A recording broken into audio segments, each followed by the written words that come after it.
Hello everybody. I'm so happy to see you all. நம்முடைய communicative இங்கிலீஷில் வெற்றிகரமாக the first parts of speech முடிச்சிட்டோம். இப்போ நம்ம படிக்க போகிறது என்னென்னு கேட்டிங்கன்னா ஆர்டிகிள்ஸ். ஆர்டிகிள்ஸ் அப்படின்னா என்ன? எவையெல்லாம் ஆர்டிகிள்ஸ்? இது ரொம்ப ரொம்ப முக்கியம். நான் எந்த பாடம் நடத்தும் பொழுதும் எந்த வீடியோவில் சொல்லும் பொழுதும் முக்கியம்னு சொல்லிட்டு இருப்பேன். அப்படி என்ன அர்த்தம்னு கேட்டிங்கன்னா எல்லாமே முக்கியம். முக்கியம் இல்லாத விஷயத்தை நம்ம பேச மாட்டோம், படிக்க மாட்டோம். ஸோ எதுவெல்லாம் முக்கியமோ அதையெல்லாம் நம்ம கண்டிப்பாக எப்பவும் முக்கியம்னு தான் சொல்லுவோம். நம்ம எதையெல்லாம் பேசணுமோ அதெல்லாம் முக்கியம். நல்லா ஞாபகத்தில் வச்சுக்கோங்க. நல்ல ஆங்கிலம் பேச வேண்டுமென்றால், நல்ல ஆங்கிலம் எழுத வேண்டுமென்றால் இந்த விஷயங்கள் தெரிந்திருக்க வேண்டும். It's very important. சரிங்களா? ஸோ இப்போ நம்ம பார்க்க போகிற டாபிக் ஆர்டிகிள்ஸ். ஃபஸ்ட்டு பார்த்தது பார்ட்ஸ் ஆஃப் ஸ்பீச். இப்போ நம்ம பார்க்க போகிறது ஆர்டிகிள்ஸ். சரிங்களா? குட். ஆர்டிகிள் என்றால் என்ன? அதை எதற்கு உபயோகப்படுத்துகிறோம்? What is article? For what purpose we use articles? பார்ப்போங்களா? We use articles to indicate a person or thing. நாம் ஆர்டிகிளை எதற்கு உபயோகப்படுத்துகிறோம் அப்படின்னு கேட்டால், to indicate person or thing. To indicate. What do you mean by indicate? Indicate என்றால் என்ன? அதற்கு என்ன அர்த்தம்? இதை நம்ம முதல்ல கிளியராக தெரிஞ்சுக்கணும். இண்டிகேட் அப்படின்னா குறிப்பிடுதல் அர்த்தம்.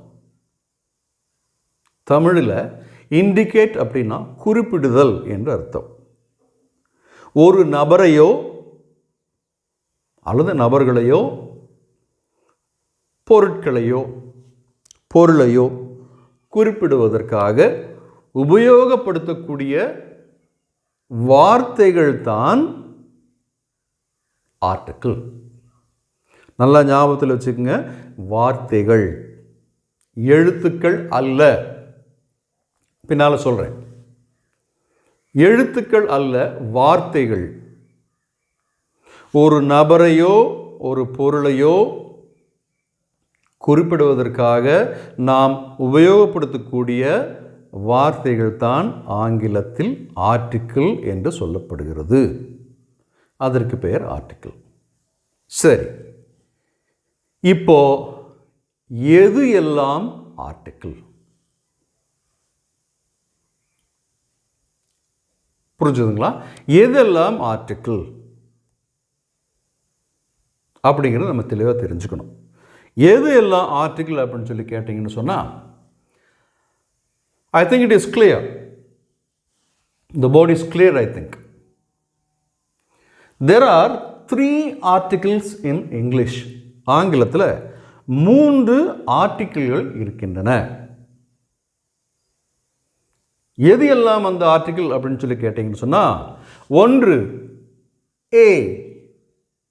ஏபிசிடியில் முதல்ல வருது இல்லையா, அந்த ஏ.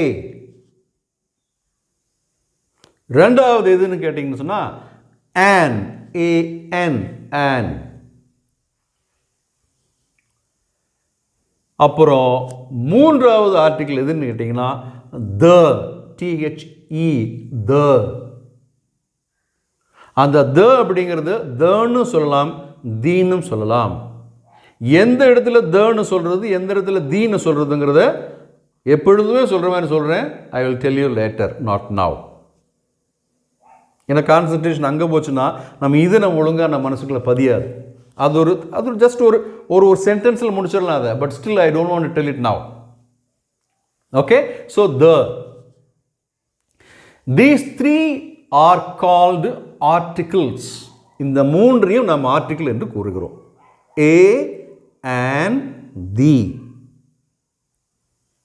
இப்போ what are the articles அப்படின்னு பார்த்தோம். ஃபர்ஸ்ட் what is articleனு பார்த்தோம்.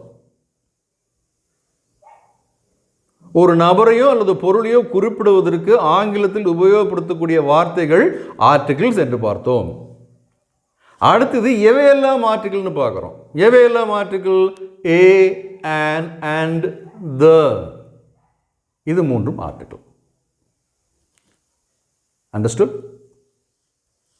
இப்போ இந்த ஆர்டிகிள் அப்படிங்கிற இந்த மூன்றையும், அதாவது ஏ, and the அல்லது the, இந்த மூன்றையும் நம்ம ரெண்டு பிரிவுகளாக பிரிக்கிறோம். நல்லா ஞாபகத்தில் வச்சுக்கோங்க. எப்படி பார்ட்ஸ் ஆஃப் ஸ்பீச்சை 8 பிரிவாக பிரித்தோமோ அதே மாதிரி ஆர்டிகிளை நம்ம 3ஆக பிரிக்கிறோம். சாரி, ஆர்டிகிள்ஸ் 3, அவற்றை 2 பிரிவுகளாக பிரிக்கிறோம். Let me repeat.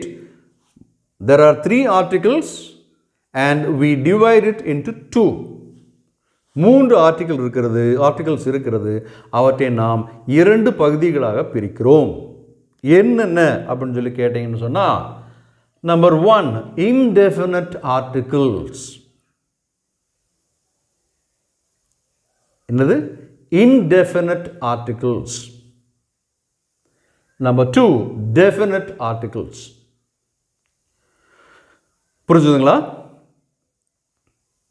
ஆர்டிகிள் என்றால் என்ன? நபரையோ பொருளையோ குறிப்பிடுவதற்காக உபயோகப்படுத்தும் வார்த்தை ஆர்டிகிள் என்று கூறப்படும். எவையெல்லாம் article? A, and the. A and the, இந்த 3 தான் ஆர்டிகிள். இந்த 3ஐ நாம் 2 பிரிவுகளாக பிரிக்கிறோம். எப்படி பிரிக்கிறோம்? indefinite articles and definite articles. இப்படி பிரிக்கிறோம். அப்ப எவையெல்லாம் indefinite articles, எவையெல்லாம் definite article அப்படின்னு பார்க்கணும். அப்போ indefinite article என்னன்னு கேட்டீங்கன்னா a and, இது ரெண்டும் indefinite articles. definite articles the. என்ன 3 ஆர்டிகிள் இருக்குது. ஒன்று a, the other one is and, the next one is the. இந்த மூன்றும் ஆர்டிகிள் என்று அழைக்கப்படுகிறது. இவற்றில் முதல் 2 a and, இது இரண்டும் indefinite article என்று அழைக்கப்படுகிறது. அடுத்தபடியாக the என்பது definite article என்று அழைக்கப்படுகிறது. அப்படியே 1 by 1 நீங்கள் ஞாபகத்தில் வச்சுக்கிட்டே இருக்கணும்.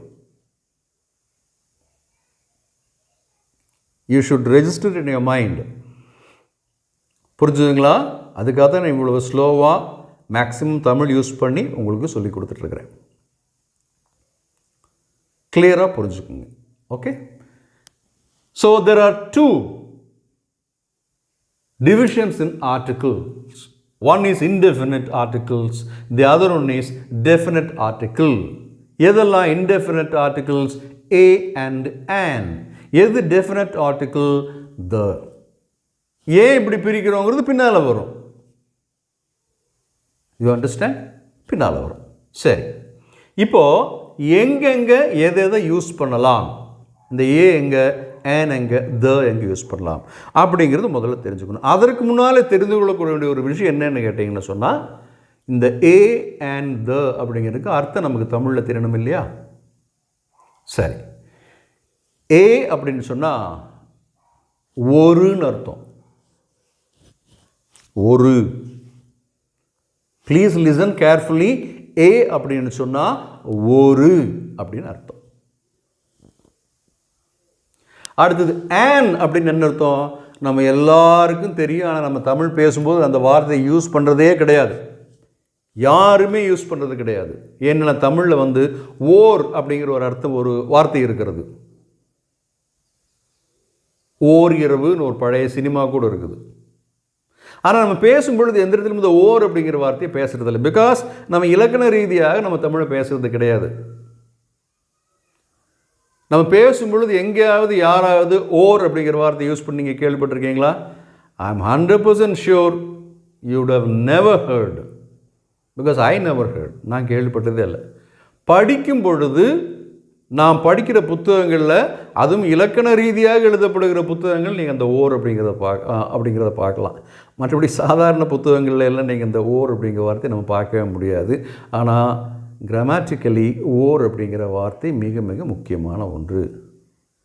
அப்போ ஏ அப்படிங்கிற ஆங்கில ஆர்டிக்கிள் வார்த்தைக்கு தமிழில் ஒருன்னு அர்த்தம். ஆன் அப்படிங்கிற ஆங்கில ஆர்டிக்கிள் வார்த்தைக்கு தமிழில் ஓர் என்று அர்த்தம். ஏன்னா அதுவும் ஒரு தானே, இது ஒன்று தானே, எல்லாம் ரெண்டும் ஒன்றை குறிக்கிறது இல்லையா? ஒரு நாளும் ஒன்று தான், ஓர் நாளும் ஒன்று தான். அப்போ எதுக்கு இந்த பிரிவு? அதுதான் இலக்கணம். அதுதான் சரியான மொழி பேசக்கூடிய விதம். ஒரு மொழியை சரியாக பேச வேண்டும் என்றால் இதெல்லாம் தெரிஞ்சிருக்கணும். புரிஞ்சுதுங்களா? ரைட். அடுத்ததாக என்ன வருது? டெஃபினட் ஆர்டிகிள் த. சரி, த அப்படிங்கிறதுக்கு என்னென்னு கேட்டீங்கன்னு சொன்னால், அது இப்படி இந்த ஏக்கு ஏ அப்படின்னு ஒருன்னு சொன்னேன், ஆன்னு சொன்னால் ஓர் அப்படின்னு சொன்னேன். இப்போ த அப்படிங்கிறதுக்கு வந்து ஒரே வார்த்தையில் பதில் சொல்ல முடியாது, அதுக்கு ஒரு விளக்கம் தான் சொல்ல முடியும். அந்த விளக்கத்தை நம்ம பார்க்கலாம் இப்போ. சரியா? அதுக்கு முன்னால் என்ன பார்ப்போம்? இந்த ஏ அப்படிங்கிறத எந்த இடத்துல உபயோகப்படுத்துவது? ஏ அப்படிங்கிறத எந்த இடத்துல உபயோகப்படுத்துவது? இங்கே பாருங்க, a can be used before consonants. நல்லா ஞாபகத்தில் வச்சுக்கோங்க. உங்களுக்கு நல்லா ஞாபகத்தில் இருக்கும்னு நினைக்கிறேன். முதல் வகுப்பில் முதல் வீடியோவில் நான் உங்களுக்கு பாடம் நடத்தும் போது ஆங்கிலத்தை தமிழ் மாதிரி இரண்டாக பிரித்து சொன்னேன். என்னது? உயிரெழுத்துக்கள் மெய்யெழுத்துக்கள்னு சொல்லிக் கொடுத்தேன். உயிரெழுத்துக்களுக்கு வவ்வல்னு சொல்லிக் கொடுத்தேன், மெய்யெழுத்துக்களுக்கு கான்சனன்ட்னு சொல்லிக் கொடுத்தேன். அப்புறம் இன்னொரு முக்கியமான விஷயம் சொன்னேன். என்ன சொன்னேன்னு கேட்டிங்கன்னா, நான் நடத்தக்கூடிய எல்லா பாடங்களும் எல்லா வீடியோவும் ஒன்றோடு ஒன்று சம்பந்தப்பட்டது அப்படின்னு நான் சொல்லியிருக்கிறேன். So you can't and you won't and you should not miss even a single video. அப்போ தான் உங்களுக்கு கிளியராக புரியும். ஒரு வீடியோவுக்கும் இன்னொரு வீடியோவுக்கும் நிச்சயமாக இணைப்பு இருக்கும், இணைப்பு இல்லாமல் இருக்கவே இருக்காது. அதனுடைய நான் சொல்கிறதுனுடைய உண்மை உங்களுக்கு எப்போ புரியும்னு கேட்டிங்கன்னா, மறுபடியும் சொல்கிறேன், சென்டென்ஸ் மேக்கிங் போகும்போது, கான்வர்சேஷன் போகும்போது புரியும். ஓகே, சரி. அப்போ நம்ம ஆங்கிலத்தை இரண்டு வகையாக ஆங்கில மொழிகளை இரண்டாக பிரித்து இருக்கிறோம். தமிழ் மொழி மாதிரியே உயிரெழுத்து, மெய்யெழுத்து, வவல்ஸ், கான்சனன்ட்ஸ். இந்த ஏ அப்படிங்கிற ஆர்டிக்கிளை நம்ம எதற்கு முன்னால் யூஸ் பண்ணலான்னு கேட்டால், கான்சனன்ட் அதாவது மெய்யெழுத்துக்கள். எந்த வார்த்தை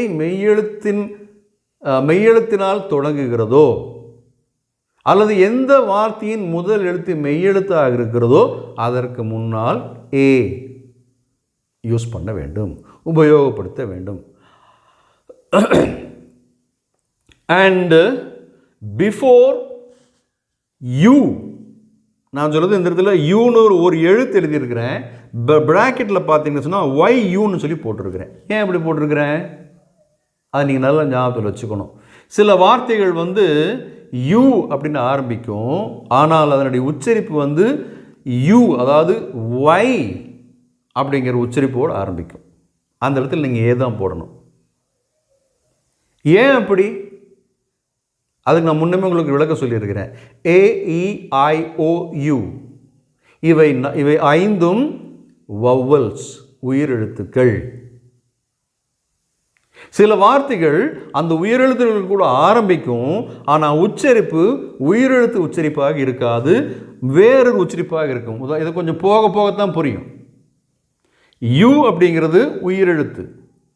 உயிரெழுத்துக்கு உண்டான அந்த சட்ட பிரகாரம் யூவுக்கு முன்னால் நீங்கள் ஏ போடக்கூடாது, ஆன் தான் போடணும். ஆனால் இந்த இடத்துல யூ அப்படிங்கிறதுக்கு எழுத்து சில இடங்களில் யூ அப்படிங்கிற எழுத்தை வைத்து அந்த வார்த்தையை ஆரம்பித்தாலும் அதனுடைய உச்சரிப்பு ஒய் என்று தொடங்கி வரும்.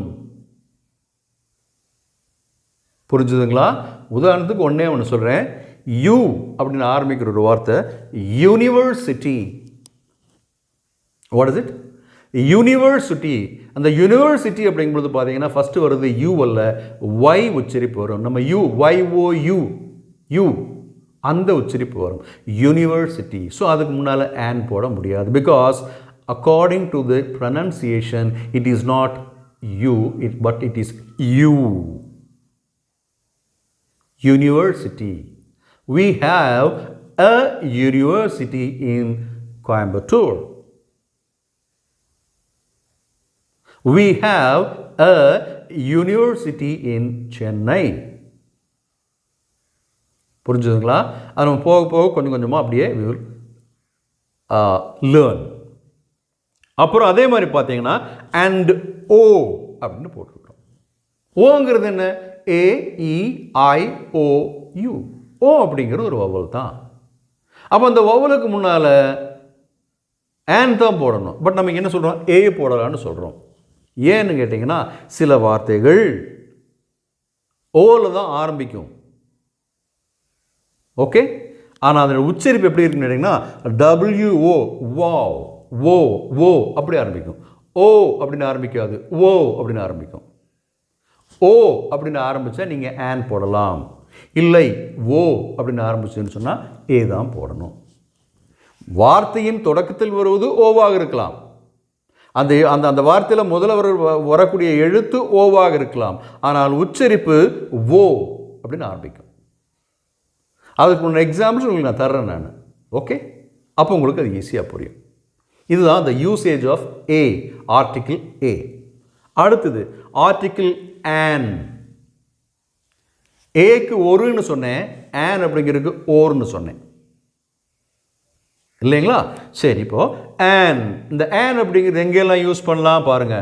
an can be used before 5 vowels. இந்த an அப்படிங்கிற ஆர்டிக்கிளை உயிரெழுத்துக்களால் ஆரம்பிக்கக்கூடிய வார்த்தைகளுக்கு முன்னால் உபயோகப்படுத்தலாம். அதுதான் 5 vowelsன்னு சொன்னோம். உயிரெழுத்துக்கள் ஆங்கிலத்தில் 5. எவையெல்லாம் உயிரெழுத்துக்கள்? AEIOU. இந்த AEIOU என்கிற 5 எழுத்துக்களை வைத்து ஆரம்பிக்கிற வார்த்தைகளுக்கு முன்னால் நம்ம ஆன் போட வேண்டும். AN ஆன் போட வேண்டும். அது மாத்திரம் இல்லை, இதுதான் நமக்கு சொல்லி கொடுத்துருப்பாங்க. எப்படி? வவலுக்கு முன்னால் ஆன் போடுன்னு சொல்லி கொடுத்துருப்பாங்க. இதுதான் யூஸ்வலாக எல்லா பக்கம் சொல்லி கொடுக்குறது. But there is one more thing. என்னன்னு கேட்டிங்கன்னா, not only in front of the words starting with the vowel AEIOU, but also you can use and you must use an in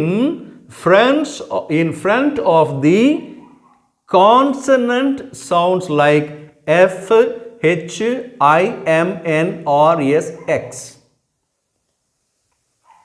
என்னன்னு கேட்டால், வவல்ஸ் வந்து AEIOU மிச்சம் எல்லாமே consonant தான்.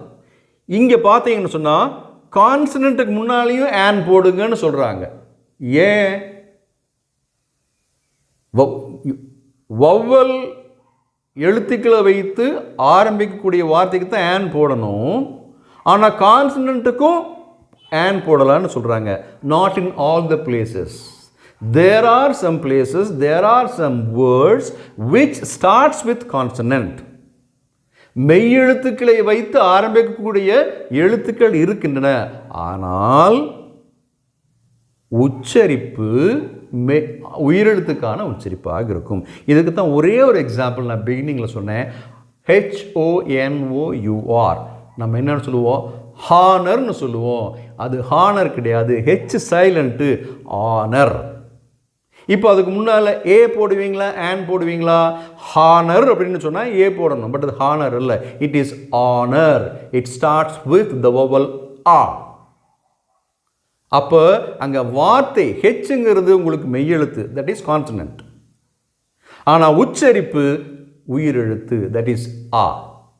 அப்போ அதற்கு முன்னால் நீங்கள் என்ன தான் போடணும்? ஆன் தான் போட வேண்டும். இப்படி நிறையா வார்த்தை ஆங்கிலத்தில் வரும். அதுக்கு examples I will give you. சரிங்களா?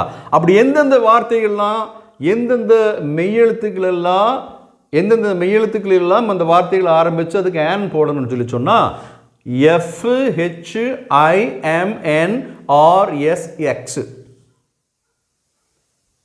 இந்த வார்த்தைகள் எல்லாம் இந்த எழுத்துக்கள் எல்லாம் முதல் எழுத்தாக இருக்கும் ஒரு சில வார்த்தைகளில். ஆனால் உச்சரிப்பு பார்த்தீங்கன்னு சொன்னால் வவ்வலுடைய உச்சரிப்பு வரும். கான்சனன்ட்டில் ஆரம்பிக்கும், ஆனால் உச்சரிப்பு வவ்வல் உச்சரிப்பாக இருக்கும். எஃப்னு ஒன்று ஆரம்பிக்கும், எஃப் அப்படிங்கிற எழுத்து வச்சு ஆரம்பிக்கும். ஆனால் அந்த எஃப் அப்படிங்கிறது என்னென்னு கேட்டிங்கன்னு சொன்னால் அந்த பார்க்கும் பொழுது கான்சனன்ட் அங்கே இருக்கும், ஆனால் அதனுடைய உச்சரிப்பு உயிரெழுத்துக்கு உண்டான உச்சரிப்பில் ஆரம்பிக்கும். புரிஞ்சுதுங்களா? அதற்கு உதாரணம் நான் உங்களுக்கு எழுதுகிறேன், எழுதி போட்டு உங்களுக்கு விளக்குறேன், அப்போ உங்களுக்கு புரியும். சரியா? அடுத்தது பாருங்க. அடுத்தது க்கு நான் என்ன சொன்னேன்? அதுக்கு சரியாக கரெக்டாக அர்த்தம் சொல்ல முடியாது, விளக்கம் தான் சொல்ல முடியும். ஒரு வார்த்தையில் விளக்க முடியாது. பாருங்க, the can be used before individual nouns or already known nouns. இந்த the அப்படிங்கிற ஆர்டிக்கிளை ஒரு தனிப்பட்ட பெயருக்கு முன்னாலோ அல்லது ஆல்ரெடி known nouns, நமக்கு இதுக்கு முன்னாலே தெரிந்த நபர்களுக்கு முன்பாகவோ நபர்களை பற்றி பேசும் பொழுதோ அதை உபயோகப்படுத்தலாம். உதாரணத்துக்கு பார்த்தீங்கன்னா ஒரு தனிப்பட்ட நவுன் வச்சுக்குவோம். என்ன சொல்லலாம்? தி தாஜ்மஹால். தாஜ்மஹால்னு ஒரு பேர் தானே, ரைட்? அதற்கு முன்னால் த போடுறோம். சரி, ஆல்ரெடி நோன் நவுன்ஸ் அப்படின்னு என்ன அர்த்தம்? Already known. ஆல்ரெடி நோன் அப்படின்னு சொன்னால் ஆல்ரெடினா முன்னமே, நோன்னு சொன்னால் தெரிந்தது. முன்னமே தெரிந்த பொருளுக்கு முன்னாலோ முன்னமே தெரிந்த நபருக்கு முன்னாலோ த போட வேண்டும். அது எப்படி? உதாரணத்துக்கு ரொம்ப சிம்பிளான ஒரு எக்ஸாம்பிள் உங்களுக்கு சொல்கிறேன். பொருளுக்கு சொல்லிட்டேன், வேறு இன்னொன்றுக்கு நபருக்கு உங்களுக்கு எக்ஸாம்பிள் சொல்லணும் இல்லையா? நபருக்கு என்ன எக்ஸாம்பிள்னு கேட்டிங்கன்னு சொன்னால், ஃபார் எக்ஸாம்பிள் எல்லாருக்குமே ஒரு குடும்ப டாக்டர் இருப்பாங்க இல்லையா? அந்த டாக்டர் வேறு டாக்டர் நம்ம போக மாட்டோம். அது ஸ்பெஷலாக எல்லாருமே இப்படி வச்சுருக்குறோம். இப்போது எனக்கு சுகமில்லை, காய்ச்சல். இப்போ நான் பார்க்கக்கூடிய ஒரு டாக்டர் பேர் வச்சுன்னு வச்சுக்கங்களேன், என்ன டாக்டர் ராகவன் வச்சுக்கோங்க ஒரு பேர். எங்கள் ஃபேமிலிக்கு அவர் தான் டாக்டர், குடும்ப டாக்டர். அப்போ எனக்கு உடம்பு சில தலைவலிக்குது, காய்ச்சல் வருது. அப்போ நான் என்ன சொல்கிறேன்? அம்மா நான் டாக்டர் போய் பார்த்துட்டு வர்றேன், பார்க்க போகிறேன். அப்போ அம்மா சரி அப்படிம்பாங்க. ஏன்னா நான் டாக்டரை பார்க்க போகிறேன்னு சொல்லி சொன்னாலே நான் பார்க்க போகுது டாக்டர் ராகவனை, எங்களுக்கு ஆல்ரெடி தெரிந்த டாக்டர், எங்கள் குடும்ப டாக்டர். உங்களுக்கு அப்படி தான் இருக்கும். அது ஆங்கிலத்தில் சொல்லும் பொழுது எப்படி சொல்லுவோன்னு கேட்டேன்னு சொன்னால், mom I am going to see the doctor. I am going to see the doctor.